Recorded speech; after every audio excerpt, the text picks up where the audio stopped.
So in today's lecture, we will talk about thin layer chromatography and detection of analytes. Now, what is thin layer chromatography?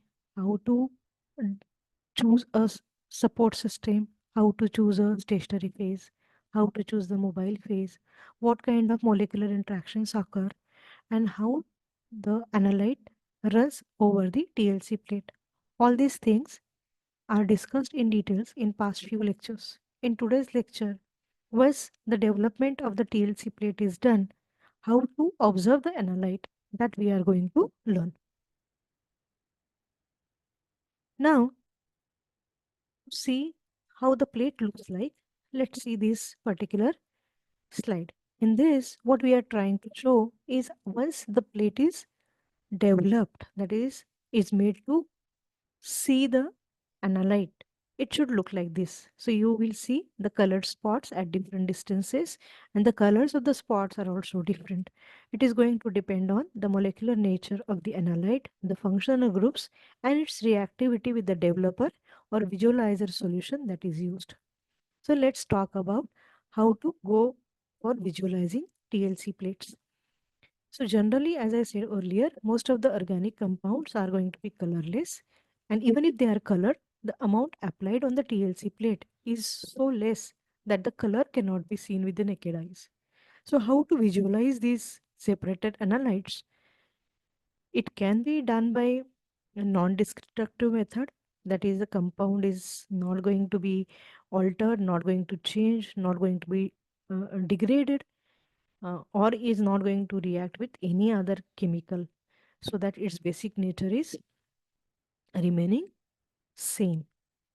And the other would be destructive method, in which the compound is converted to something new after the process. So these are the two different categories under which you are going to have options to visualize the analytes on the TLC plate. Now, what is RF value? How to calculate the RF value, then the capacity factor, the partition coefficient, all these things we have learned in the previous lecture, so I am not going to repeat, even though the markings are showing the analyte distances from the point of origin, etc. You know it now how to calculate. Now here, when I say ki I have to have the chromatogram, so how I'm going to get the chromatogram? The chromatoplate is going to be removed from the uh, solvent system, and you have to go for its development so the analytes are visualized. So you're going to remove the chromatographic plate from the chamber, and then you are going to either air dry it or oven dry it.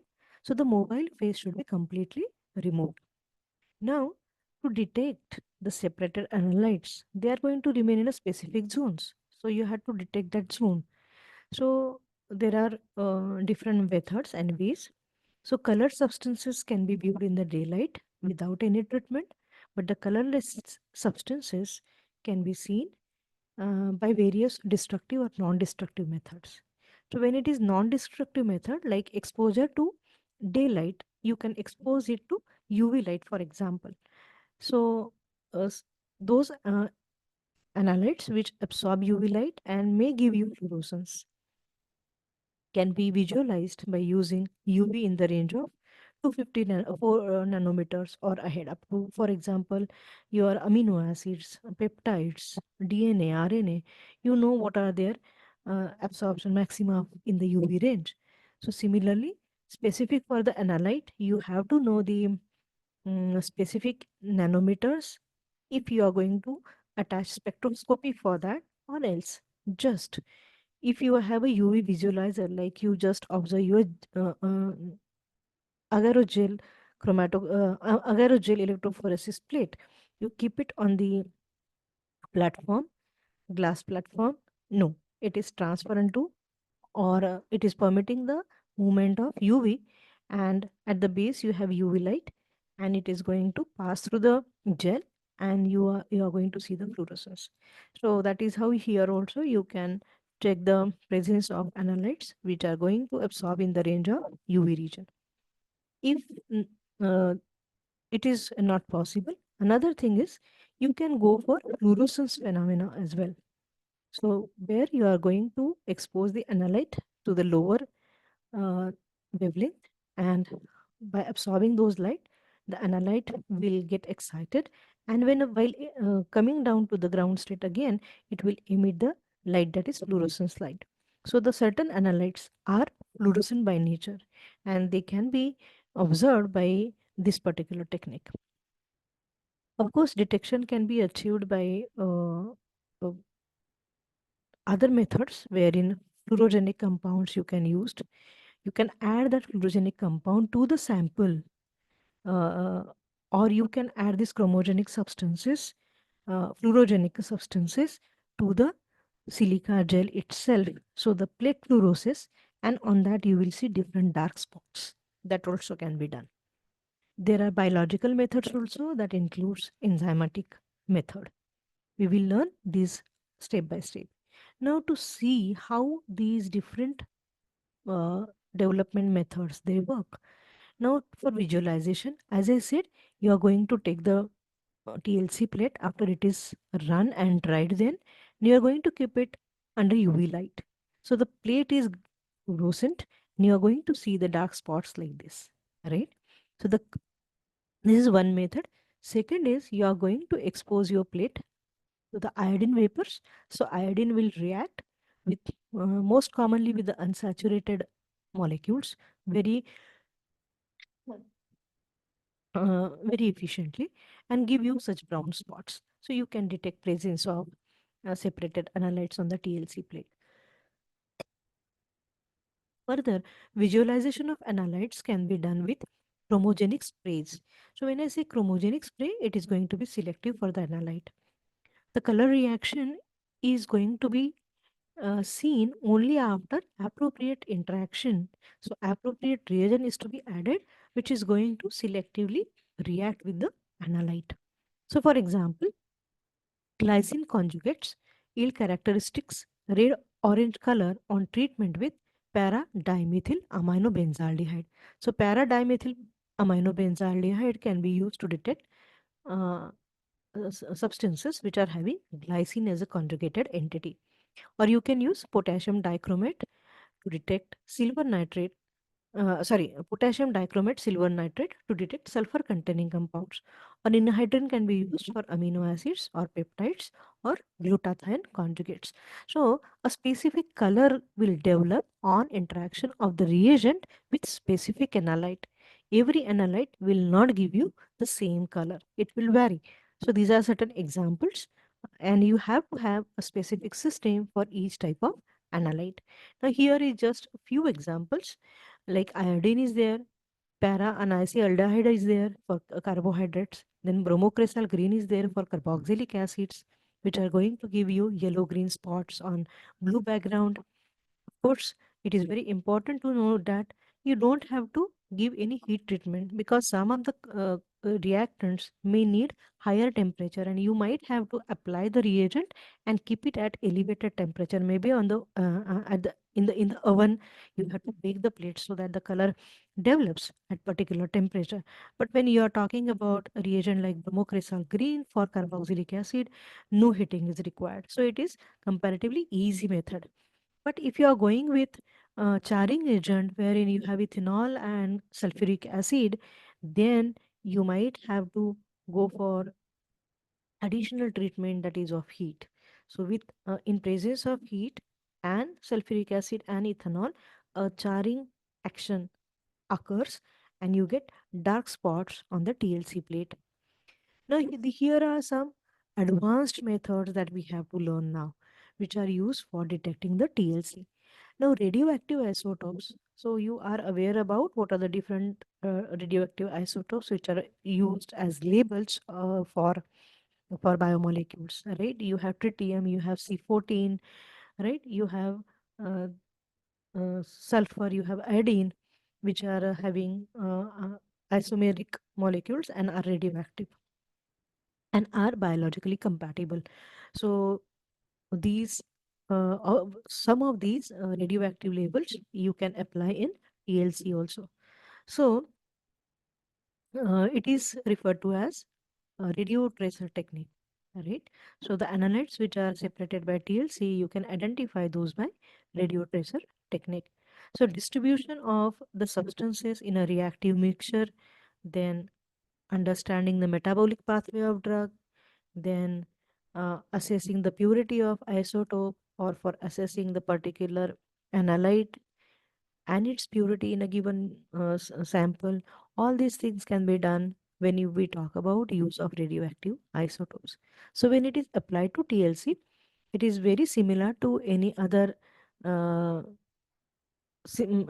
analysis method. You have to go for autoradiography when you are applying radioactive isotope over here. So just to look into the diagram, here you have the TLC plate. It is the sample applicator. You have applied the sample. These are the chromatography chambers in which this blue colored are the nothing but the solvent systems in which you have to immerse your TLC plate, cover it tightly, allow it to run. Once it is run to the other end, you have to take the TLC plate out, dry it out, and then you have to go for radio TLC scanner. What is the word? Radio TLC scanner. So under the scanner, you have to keep your TLC plate, and what you are going to get is the data. The data is going to tell you about what kind of analytes are present based on the uh, comparison with RF value, right? And of course, amount of the analyte also can be approximated, as the intensity of the radioactivity will tell you about the quantity of the analyte, of course, by comparative method. Now, when I say autoradiography or detection of radio analyte present in a chromatographed sample. In that case, we can use scintillation counters or Geiger-Müller counter. So scintillation and Geiger-Müller counter are the instruments which are used for detecting the radioactivity of a given sample. What are these? How do they function? In details, we are going to learn as a part of syllabus. But as on for now, just get to know that you have mm, the chromatographic sample over here, that is a TLC plate, and this is a scintillation array with the reflector is shown in the diagram.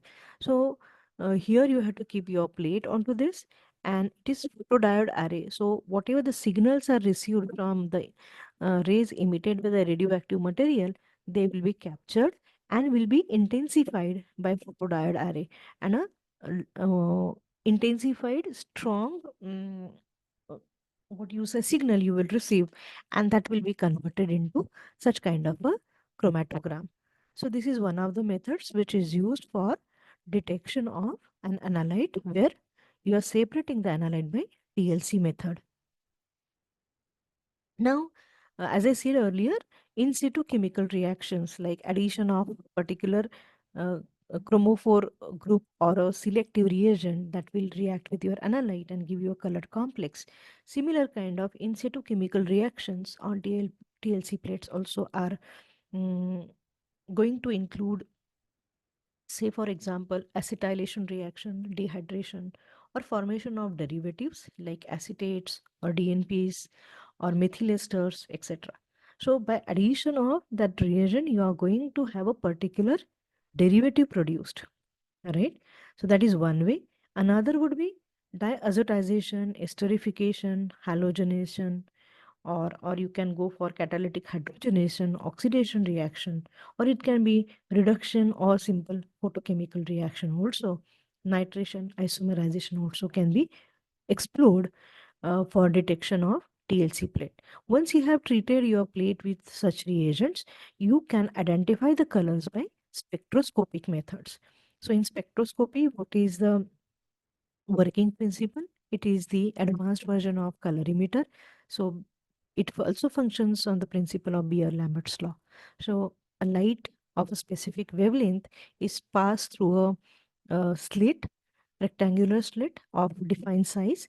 It falls onto the sample, and the amount of light absorbed by the sample or transmitted by the sample is measured, right? So spectroscopy also can be further uh, advanced by application or in combination with fluorescent materials. So spectrofluorometry of spectrofluoroscopy also can be one of the methods which can be used to detect the analytes. Now here another thing is when you have some very small amounts of the radio pharmaceuticals म्हणजे pharmaceutical molecules, drugs, vitamins, lipids, carbohydrates, whatever it may be, but they are radio labeled, right? So to detect these you have different methods. We were talking about the autoradiography method, right? So similarly here, how are we going to mm, go with it? Let's look into that. So first steps are very common. It is loading of the sample, then development of the TLC plate, and you are going to visualize the analyte and identify it based on the analytical methods you have chosen, right? And you are going to get a chromatogram which will tell you about the which will give you the graphical representation and which will be telling you about whether the TLC plate has given you adequate separation. So, for example, here in this particular graph, you are seeing a complete and a very good normally distributed curve. A sharp peak is seen. So that is telling you a good separation. But in the previous line, you will see there are two small peaks which are merged at a point. So complete separation of the analyte is yet to happen. If a analyte is completely separated, you will see a sharp peak. May it be small sized as in the previous one or may it be big size. The size will tell you about the quantity of the analyte present. The area under the peak can be equated to the quantity of the analyte. Now, while going for autoradiography, how are we going to handle the sample? So, is it that if we are going to keep the plate on the scintillation counter as we have seen in the earlier case, or is there any other method? Yes, you can scrap off the band which you want to study further. Like you have kept it here, it is giving you particular kind of fluorescence, and then you are going to scrap it off and observe. But while scrapping such a small amount of analyte, there are chances of its loss. So there is one modification in the method wherein if you see this is the TLC plate and to this a plastic tube is attached and that plastic tube is attached to the vacuum pump. So you are going to suck the sample using this vacuum pump to which you are going to attach a simple small analysis tube. In the tube, you are going to have the selective reagents or solvents in which the analyte is going to be added. And then further, you are going to use this solution of the analyte for the further reactions, for its identification, for its quantification, as well as further studies related to that. So, to summarize these, I would say after separation, the product must be collected, right?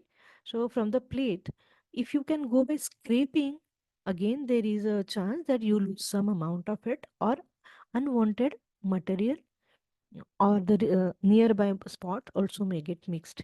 So to avoid this, to get the desired band only, you can extract the band into a buffer system, and that is extracted in the plastic tubing which is attached to a vacuum pump, right? And to that is attached the SPE tube which is fitted with a zero point 0.2 micron filter so that the sorbent material should not get along with the sample. Only sample has to come into the analysis tube. Now the scrapping process by this is going to be very fast, which is going to take hardly 2 to 3 minutes. So it is not really very elaborative or intensive process as such, but the efficiency is good.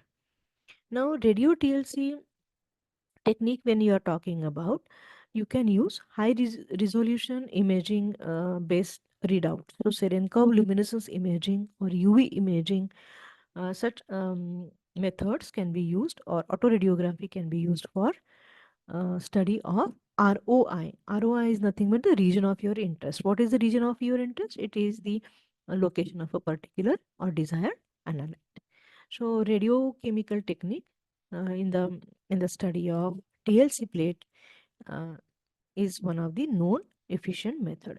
So radioisotopes of fluorescent materials or selective reactants can be used.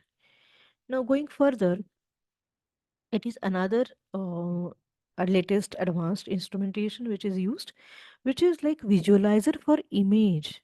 So when you are observing your TLC plate stained with a reagent or exposed to iodine chamber, you will see the brown spots. But when you are and you that you are going to mark and measure the RF value, etc. But when you are going with methods like spectroscopy or UV based or autoradiography based, then how you are going to mark the positions. So therein you need the imaging systems. So like photographic camera, like you take the photo of the TLC plate with your mobile camera, and then you can put a scale next to that and take the measurements of the solvent front that has moved and the analyte that has moved and find out the RF values. On similar lines, automated machines are on the market and they are going to be coupled with the TLC so that you get the detection of the spots and its documentation also is done. That is, you are going to have a photograph which can be preserved, and that with the base of that image you can compare it with other standard results, or if you have results from other experiment and you want to find out the information, you can compare these images. So visualizers for image documentation methods, which are automated systems, are available in the market. But when we are talking about what kind of image is getting developed, so like from UV, that based on the UV absorption it will get develop band. If it is fluorescent, a fluorescence molecule will give its fluorescent band. Radioactive will give a dark spot on the autoradiography film, like that, right?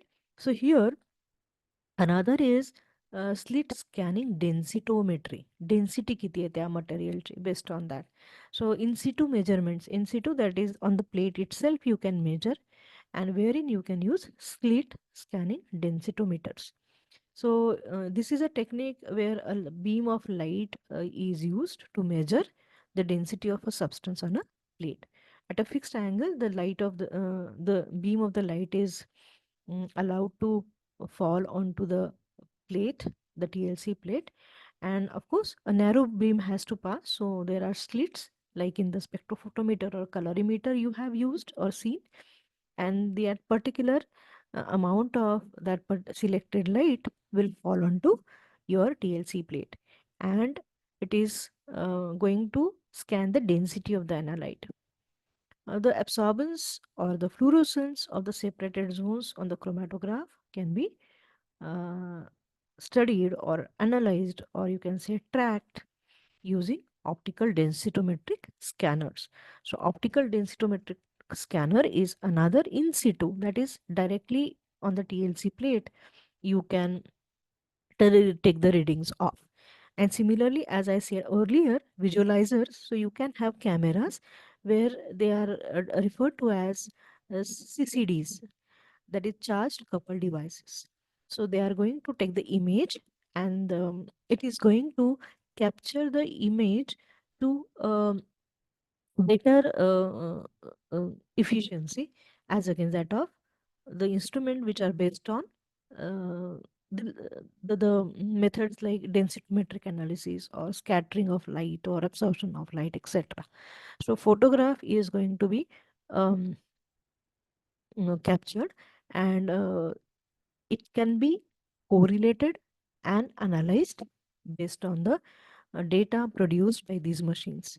So CCD coupled TLC is um, one of the advanced methods where you are going to have entire analysis or studies related to analyte that is separated by TLC method. Of course, again, UV visible absorption, IR, fluorescence, phosphorescence, all these can be coupled with this. But for imaging, the inbuilt systems are there. So as you are seeing in this particular photograph, this is the TLC plate which is put in, and you are going to get the data sheet ready printed out of it. All right. Now, last few minutes are remaining. I go to one example wherein from the marigold flower, झेंडूचं जे फूल असतं त्याचे carotenoids colour compounds they are extracted using methanol, acetone and n-hexane 1:1:1 ratio, that is the solvent system used. And the stationary phase is reverse phase C18. We have talked about it, silica gel coated with octadenol, that is carbon, hydrocarbon having 18 carbons in it, and the plate height is of 10 centimeters. So once this is done, you are going to expose that plate to the TLC development. Once the development is done, you take the plate out, you dry it, and then take it to the TLC scanner. Now, quantitative evaluation of the densitometric data that we were talking about, how it would look like, right? So you are going to have the light source attached to it. So it the light source matlab UV visible cell, fluorescence cell, etc. When you are talking about the instruments, the light source are going to be of different types. It is going to be simple white tungsten lamp, or it could be deuterium lamp, or it could be a mercury lamp. Mercury and deuterium are there for UV range.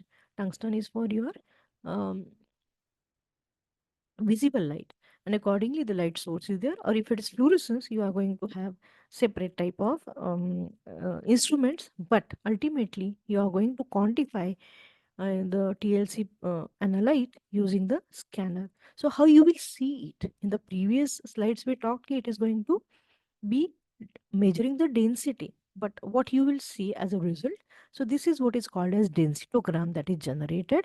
And you, as you are seeing on the x-axis is the migration distance, the distance traveled by the analyte, and this is the uh, peak height, uh, will tell you about how much is the quantity of that analyte. So here you will see a mixture of some analytes which are not properly separated. So these are lutein esters which are having very close chemical nature. So complete separation would need another effective solvent system. But you can see beta carotene completely separated as a very sharp and fine pick. Also lycopene, which is there in tomato also, right? That is also is seen here, and lutein also is seen here. So when you talk about marigold flower extracted in organic solvents and run by TLC using methanol, acetone, and hexane system, and if you're exposing that plate to densitogram, this kind of graph will be generated, and based on their migration distances that you are going to compare with the standards, you will get to know which peak stands for which analyte. So one which has gone after 70 minutes is that of uh, uh, lutein, and that is for lycopene, it is between 50 and 60. For beta carotene, it is just near 50. That's how you are going to quantify and identify and quantify the analyte. So when you talk about this densitogram, you are going to have. Now here another example I'm going to take is that of preliminary separation of lipid extracts. So if I have a lipidic extract, right? So I'll have to separate the types of lipids depending on their polarity, whether it is neutral or acidic or non-polar, like that. And you are going to separate it. So if you see the diagram, so many columns would be required, and so many solvent system would be required to collect the different fractions. So every sample is going to require proper treatment before you apply it to TLC. So this is going to be like for cleaning of the sample, so that you go to mixture of analytes only. All other unwanted components are removed. For example, you want to go for acidic fractions in the lipids. You don't want neutral ones or alkaline ones into it. So you need to remove it. For such purpose, you have to use specific columns, and these are referred to as SPE columns, where solid phase extraction is done and the analyte of your interest you can concentrate. Otherwise, there will be a lot of noise. So unwanted materials also if present, they are going to not give you proper separation. So pre-cleaning of your sample is very much required. In certain cases, this can be done by pre-adsorption. So in the TLC plate, there is some region. So 10 by 10 centimeters TLC plate, if you're talking about, in the beginning, at one end of it, you have paper attached to it, or a selected gel layer is there onto which you are going to apply the sample. It will migrate from that layer to your actual TLC plate, and in this migration it is going to work as a selective filter and is going to remove out all unwanted components in the sample. So pre-adsorption or solid phase extraction columns are used for concentrating your sample, and then you are going to take it for analysis. So this is with respect to lipids, as I told. If you are, for example, complex biological samples, if you have like urine samples, so many components are there, you don't want all of them. So you will have to go for a pre-column, and that will remove all unwanted analytes, and the select analyte you can apply onto TLC for further fractionation. The last example here I'm taking in the last 3 minutes is that of the lipids extracted from E. coli. Can you just imagine how many different types of lipids are there? You have oleic acid, you have uh, phosphatidylglycerol, glycerol, you have phosphatidylethanolamine ethanolamine, as they are seen in the TLC plate shown over here. Now for this separation, what is used? The solvent system is chloroform, ethanol, triethylamine, and water. And the proportions are 3 is to 3.4 is to 3 is to zero point 0.8, right? And this is for separation of polar and non-polar repeats, right? And after it is run, it is developed with copper sulfate treatment. So you get uh, uh, you get see the lipids onto the TLC plate. And amino propyl bonded silica gel. Till now we were talking about only use of silica gel, but silica gel is further modified depending upon the purpose of the TLC. So in this case, amino propyl bonded silica gel is used. It is another topic to be talked in detail, that is modification of silica, which we'll talk in connection with the column chromatography, right? But here, if you are just taking E. coli and its lipids you want to study, what you need to do is to take the E. coli cell suspension, centrifuge it so that you get the pellet, wash the pellet thoroughly, and then extract that pellet in chloroform methanol water mixture. So, which is the solvent to extract the lipids. And you are going to centrifuge it, remove the pellet, again put it back into the same solvent, that is chloroform methanol water, again centrifuge it, and then this solution you are going to evaporate to dryness. So whatever lipids are there, they will remain and all the solvent will go away. Now this dried extract you are going to resuspend in chloroform, and then you are going to load it into the silica gel bonded uh, uh, uh, with aminopropyl, right? So either column chromatography or TLC also you can go with. And you are going to get separation of lipids like this when the plate is developed. All right. Now, another thing is applications we are talking, right? So, for example, vitamin E is, we all know what it is, right? Tocopherol. So, its oxidized forms also are there. And this, you have to identify tocopherol and its oxidized forms. They are to be separated because vitamin E is very significant antioxidative, anti-inflammatory molecule, and that is going to decide your cardiac health. So, if your plasma sample is there and you want to check for presence of vitamin E in it, and in the tissue extract vitamin E in it, or its oxidized forms are present, that you want to grade, and that will tell you about what is the risk for cardiovascular disease in the patient.